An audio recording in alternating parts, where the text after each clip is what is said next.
എല്ലാവർക്കും മമ്മാസ് മലയാളി കിച്ചണിലേക്ക് സ്വാഗതം. ഇന്ന് നമുക്ക് സൂപ്പർ ടേസ്റ്റിൽ തേങ്ങ അരച്ച ഒരു മത്തിക്കറി വെക്കാം. തേങ്ങ അരച്ചെന്ന് പറയുമ്പോൾ നല്ല ചാറ്, കട്ടിയിൽ ചാറുള്ള കറി. അതിനായിട്ട് ഞാനൊരു ചട്ടി അടുപ്പത്താണ് ഇന്ന് വെച്ചിരിക്കുന്നത്. അതിലേക്ക് എണ്ണ ചൂടായപ്പം 1 സ്പൂൺ കടുക് ഇട്ട് കൊടുത്തു. ആ കടുക് പൊട്ടി വന്നപ്പോൾ ഞാൻ 1 സ്പൂൺ ഉലുവയും കൂടെ അതിലേക്ക് ഇട്ട് കൊടുക്കുന്നു.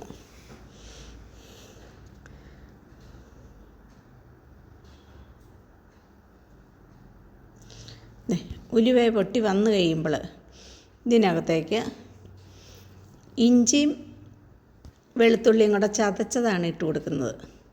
അങ്ങനെ ചതച്ച് ഇട്ട് കൊടുക്കുമ്പം ചാളയ്ക്ക് ഒരു പ്രത്യേക ടേസ്റ്റുണ്ട്. ഒരു 2 പച്ചമുളക് അരിഞ്ഞത്. ഇനി ഇത് നന്നായിട്ടൊന്ന് മൂത്ത് വരട്ടെ. ഇഞ്ചിയുടെയും വെളുത്തുള്ളിയുടെയും ഒക്കെ ഒന്ന് കളറ് മാറി വരണം. ഇനി ഞാൻ 1 സവാള ചെറുതായിട്ട് അരിഞ്ഞു വെച്ചിട്ടുണ്ടായിരുന്നു, അതാണ് ഇട്ട് കൊടുക്കുന്നത്. ആ സവാളയുടെ കളറെല്ലാം മാറി അത് നല്ല പോലെ വഴന്ന് ഒരു ബ്രൗൺ കളറായി വരണം. ആ സമയം വരെ ഇത് ഇളക്കിക്കൊണ്ടിരിക്കണം.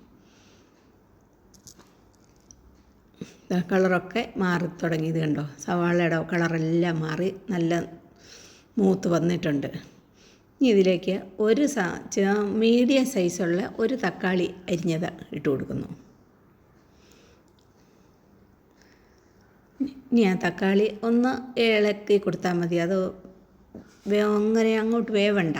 ഇങ്ങനെ ഒന്ന് ഇളക്കി കൊടുത്തതിന് ശേഷം ഇതിനകത്തേക്ക് ഒരു കുറച്ച് കറിവേപ്പില,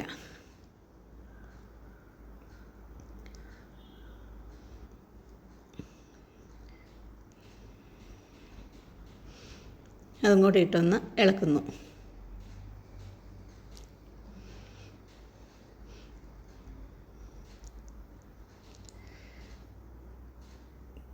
ഇപ്പം നന്നായിട്ടെല്ലാം വഴന്ന് നല്ലപോലെ വന്നിട്ടുണ്ട്. ഇനി ഇതിനാവശ്യത്തിനുള്ള പൊടികൾ നമുക്ക് ഇട്ട് കൊടുക്കാം. ഒരു 1/4 സ്പൂണ് മഞ്ഞൾപ്പൊടി,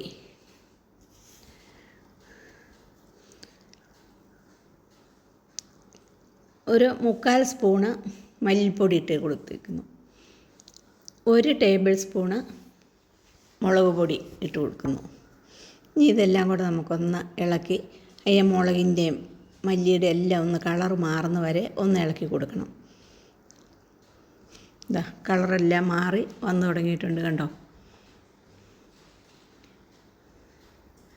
അപ്പം നല്ല കളർ മാറി നല്ല പോലെ മൂത്ത് വന്നിട്ടുണ്ട്. ഞാനിപ്പോൾ ഒരു അരമുറി തേങ്ങ നല്ല വെണ്ണ പോലെ അരച്ച് വെച്ചിട്ടുണ്ടായിരുന്നു.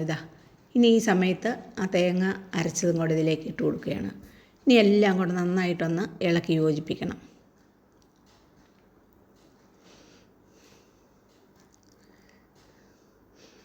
ഇത് നല്ല കട്ടി ഗ്രേവി ആയിട്ടുള്ള ഒരു കറിയാണ് വെക്കുന്നത്. ഞാൻ 2 ചുള പുളിയാണിത്. അത് കഴുകി നല്ല വൃത്തിയാക്കി വെള്ളത്തിലിട്ടിട്ടുണ്ടായിരുന്നു. ആ പുളി ഇപ്പം ഈ സമയത്ത് ഇതിലേക്ക് ഒഴിച്ചു കൊടുത്തു. ഇനി അതൊന്ന് തിളയ്ക്കട്ടെ.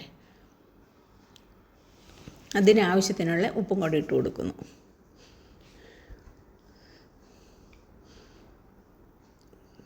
ഇതിലേക്ക് ഇനി വെള്ളമൊന്നും ചേർക്കുന്നില്ല. കണ്ടോ, ഇതുപോലെ കട്ടി ഗ്രേവി ആയിട്ട് തന്നെയാണ് ഇത് കറി.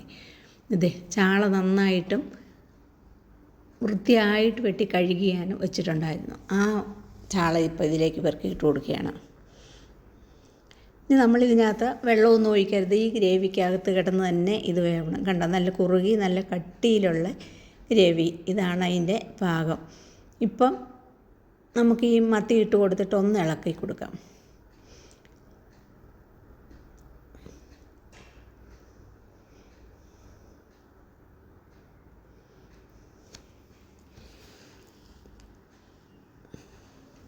എന്നും നമ്മൾ മത്തി തേങ്ങ അരയ്ക്കാതെയൊക്കെ അല്ലേ ഒന്ന് കറി വെച്ച് കാണിക്കാറുള്ളത്. ഇനി ഞാൻ തേങ്ങ അരച്ച് കറി വെക്കുന്നതാണ് കാണിക്കുന്നത്. ഇനി ഇതൊന്ന് മൂടി വയ്ക്കുക. ഒരു 5 മിനിറ്റ് മൂടി വെച്ച് വേവിക്കുന്നു. 5 മിനിറ്റ് ആകുമ്പോഴത്തേനും മത്തി വേകുമല്ലോ, വെന്ത് കഴിയും. ഇപ്പം കണ്ടോ, നല്ല കട്ടി ഗ്രേവി ആയിട്ട് നമ്മുടെ മത്തി ഇവിടെ വെന്ത് കഴിഞ്ഞിട്ടുണ്ട്. ഇനി നമുക്ക് ഒത്തിരി ഇത് ഇളക്കാൻ പറ്റിയാൽ ഇളക്കിയാൽ അത് പൊടിഞ്ഞു പോകും.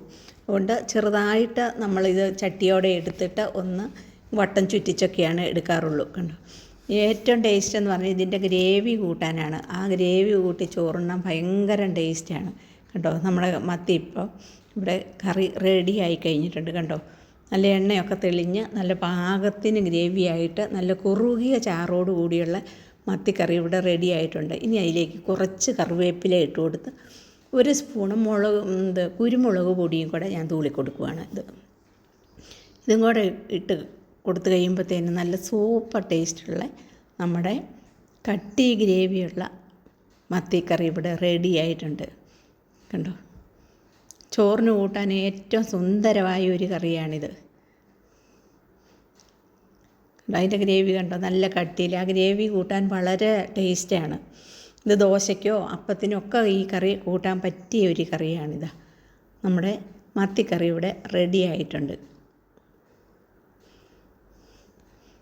നിങ്ങൾ ഈ വീഡിയോ കണ്ടിട്ട് ലൈക്ക് ചെയ്യാനും ഷെയർ ചെയ്യാനും സബ്സ്ക്രൈബ് ചെയ്യാനും മറക്കരുത്. വീണ്ടും പുതിയ വീഡിയോയിൽ കാണാം. Thank you.